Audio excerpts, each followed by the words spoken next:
നാട്ടിൽ മദ്യവിൽപ്പന തകൃതിയായി നടക്കുമ്പോഴാണ് സിദ്ദീഖ് ഖത്തറിൽ നിന്നും നാട്ടിലേക്ക് എത്തുന്നത്. തന്റെ നാട്ടിലെ മദ്യവിൽപ്പനക്കാരെ എതിർക്കാൻ വേണ്ടി തന്നെ ഈ യുവാവ് തീരുമാനിച്ചു. തന്റെ കൂട്ടുകാരോടും നാട്ടുകാരോടും മദ്യവിൽപ്പന എതിർക്കണമെന്ന് അഭ്യർത്ഥിച്ചു.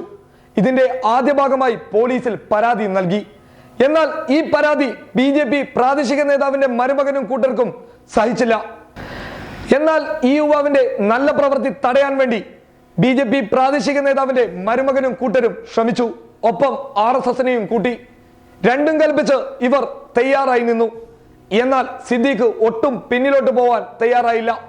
നാട്ടിൽ മദ്യം കഴിക്കുന്നവരെ മോചിപ്പിക്കാൻ വേണ്ടി രണ്ടും കൽപ്പിച്ചിറങ്ങി. നാട്ടുകാരുടെ പൂർണ്ണ പിന്തുണയും കയ്യടിയും നേടി ഈ യുവാവ്. മദ്യവിൽപ്പന തടഞ്ഞ് നാട്ടുകാരുടെ പ്രീതിയുമായി മുന്നേറിക്കൊണ്ടിരിക്കുന്ന സിദ്ദീഖിനെയും കൂട്ടരെയും വകവരുത്താൻ തന്നെ BJP പ്രാദേശിക നേതാവിന്റെ മരുമകനും കൂട്ടരും തീരുമാനിച്ചു. അതിനായി സമയവും കാത്തുനിന്നു. എന്നാൽ രണ്ടും കൽപ്പിച്ച് മുന്നേറിക്കൊണ്ടിരിക്കുന്ന സിദ്ദീഖിനും കൂട്ടർക്കും ഇതൊന്നും വലിയ പ്രശ്നമേ ആയിരുന്നില്ല. പക്ഷേ അവരുടെ തീരുമാനങ്ങളെ പൊളിച്ചെടുക്കുകയായിരുന്നു ഇന്നലെ രാത്രി. ഞായറാഴ്ച കൃത്യം 11:30 മണിക്ക് ആ പാവത്തിനെ കുത്തി മലർത്തുകയായിരുന്നു. സ്വകാര്യ ആശുപത്രിയിൽ എത്തിച്ചെങ്കിലും രക്ഷിക്കാൻ വേണ്ടി സാധിച്ചില്ല. സംഭവം നടന്നത് ഇങ്ങനെ.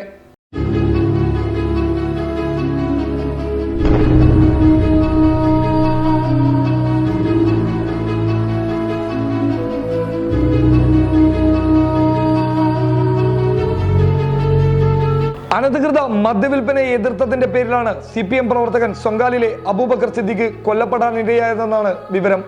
സൊങ്കാലിൽ ഒരു കൂട്ടം യുവാക്കളെ മദ്യത്തിനടിമയാക്കിയിരിക്കുകയാണ്. ഇതിനെതിരെ പ്രതികരിച്ചതിനെ തുടർന്ന് സിദ്ദീഖും BJP അനുഭാവികളും തമ്മിൽ വെല്ലുവിളിയും വാക്പോരും നടന്നിരുന്നു. അതേ തുടർന്നുള്ള തർക്കമൂത്താണ് സിദ്ദീഖിനെ കൊലപാതകത്തിനിരയാക്കിയത്. CPM ഏരിയ കമ്മിറ്റിയും ഇങ്ങനെ തന്നെ ആരോപിക്കുന്നു. BJP പ്രാദേശിക നേതാവിന്റെ മരുമകനായ അശ്വന്താണ് ഈ കേസിലെ പ്രതിയെന്ന് പോലീസിന് സൂചന നൽകി. പ്രതികളെ ഉടൻ അറസ്റ്റ് ചെയ്യുമെന്നും പോലീസ് അറിയിച്ചു. കാവിക്കോടി സ്റ്റിക്കർ പതിച്ച ബൈക്കിലെത്തിയാണ് അശ്വന്ത് കൊലപാതകം നടത്തിയത്. കൊലയ്ക്ക് ശേഷം ബൈക്ക് ഉപേക്ഷിച്ച് ഇയാൾ കടക്കുകയായിരുന്നു.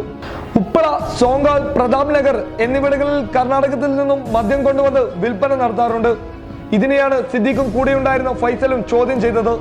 അതേ തുടർന്ന് സ്ഥലം വിട്ട സംഘം ഏതാനും ബൈക്കുകളിലായി തിരിച്ചെത്തുകയായിരുന്നു. ഈ സമയം അവിടെ തന്നെ ഉണ്ടായിരുന്ന സിദ്ദീഖിനെ കുത്തി കൊലപ്പെടുത്തുകയായിരുന്നു. നാട്ടുകാർ ഉടൻ തന്നെ മംഗലാപുരത്തെ സ്വകാര്യ ആശുപത്രിയിൽ എത്തിച്ചെങ്കിലും മരണമടയുകയായിരുന്നു. ഖത്തറിൽ ജോലി ചെയ്തു വരികയായിരുന്ന സിദ്ദീഖ് അടുത്ത ദിവസമാണ് നാട്ടിലെത്തിയത്.